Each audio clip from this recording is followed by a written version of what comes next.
Well, now to Russia, where so much of today's attention focused. Its energy-driven economy is a mess, to put it bluntly. Its stock market all but crashed today.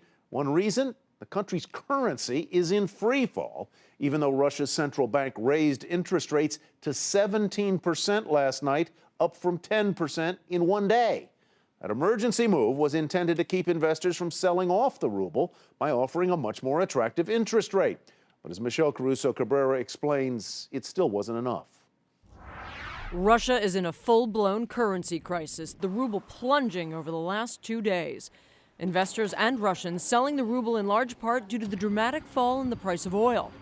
Russia is one of the world's largest exporters of oil, and it's an important source of revenue for the government.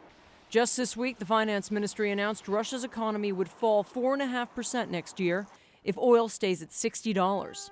Also causing fear among investors, Russian businesses have more than $100 billion in debt coming due next year.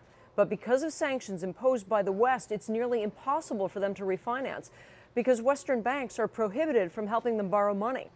Former ambassador to Ukraine, Carlos Pascual, says this currency crisis may be just the thing that finally backs Russian President Vladimir Putin into a corner and gets him to stop backing the Russian separatists in eastern Ukraine.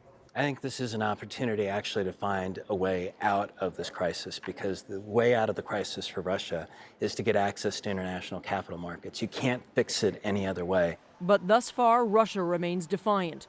Foreign Minister Sergei Lavrov denied that Russia is suffering an economic meltdown. I can assure you that Russia would not only survive, but would come out stronger out of this. We have been in much worse situations in our history. Like the currency, the Russian stock market is down sharply too.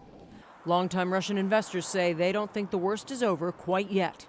There are some signs of bottom formation, but there are so many other factors at work here, like the oil price, the geopolitical situation. We need to see what Putin is going to say on Thursday when he gives a speech. Maybe he'll say positive things. That would give the market a boost. Although Putin makes an important end-of-the-year speech later this week, some investors say it just doesn't matter what he says because Russia isn't a safe place to invest, period. We like places where there's some semblance of the rule of law. Russia seems to be much more the law of the ruler. And thus far, Putin appears to be unfazed by the market's negative response. For Nightly Business Report, Michelle Caruso Cabrera.